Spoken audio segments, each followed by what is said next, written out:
Europe 1, 8h-5. Thomas Soto. 51,63% pour François Hollande, 48,37% pour Nicolas Sarkozy.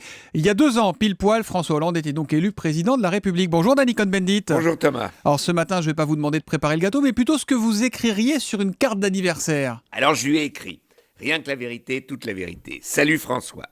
Dans les moments politiques difficiles, le plus simple, c'est d'expliquer pourquoi tu n'es plus le François de la campagne électorale qui a bluffé plus d'un, dont moi, par exemple pendant les primaires de ton parti, et sur ta lancée, tu as vaincu pile poil, comme vient de le dire Thomas, Nicolas Sarkozy. Donc maintenant, tu trouves à devoir, ou simplement tu veux, faire une autre politique que celle claironnée pendant tes campagnes. Confronté à une réalité de la France, de l'Europe, de la planète, qui visiblement t'a pris un peu de cours au début, tu as décidé d'une autre politique, d'une autre méthode, d'un autre comportement. Et au lieu de devenir un président citoyen normal, tu t'es normalisé dans le moule de la Ve République, un président retranché dans son Fort Knox qu'est l'Élysée, comme tous les présidents de la Ve d'ailleurs, constitution de la Ve oblige. Alors François, explique pourquoi tu as changé. Tes électeurs, les Français, ont droit à la vérité, toute la vérité, rien que la vérité, et tu avais le droit de changer, ça fait partie de la politique. Bon, vous finissez par bisous quand même ou pas ? Un bisou, beaucoup de bisous, oui, parce que c'est vrai que ça ne doit pas être marrant et qu'il doit arriver de ne plus être président et de faire autre chose, parce que c'est pas Jojo, l'Élysée. Danny, vous qui fréquentez beaucoup de politiques européens, comment il est vu notre président à l'étranger ?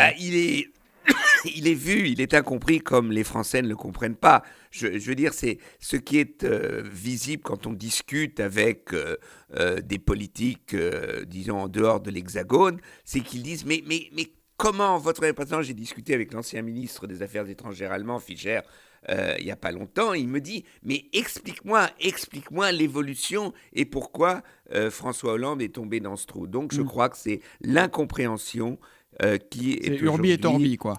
Voilà.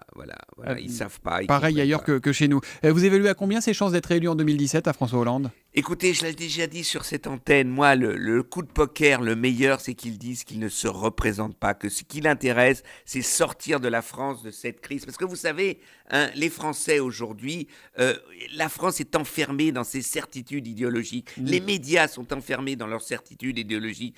Personne ne veut bouger. Donc, il faut vraiment bouger, il faut que la France change, il faut que la France évolue. Et si François Hollande dit « Eh bien voilà, je fais ça, je ne pense pas à ma réélection, je ne veux pas être élu, je ne pense qu'à vers une politique qui sorte de la France de la crise », eh bien ça serait un bien et c'est peut-être après un message pour le Parti socialiste d'arrêter de toujours penser qui va être le prochain président. D'ailleurs, la droite aussi, je veux dire, c'est ça qui tue la politique. On ne pense qu'à soi et on ne pense pas à tout le monde. Eh ben, le message est passé. L'humeur de Danny tous les matins à 8h-5 sur Europe 1. À demain, Danny. À demain, Thomas. Europe 1, 7h58. Dans 2 minutes, le journal de Sébastien Guyot. Bonjour Jean-Pierre.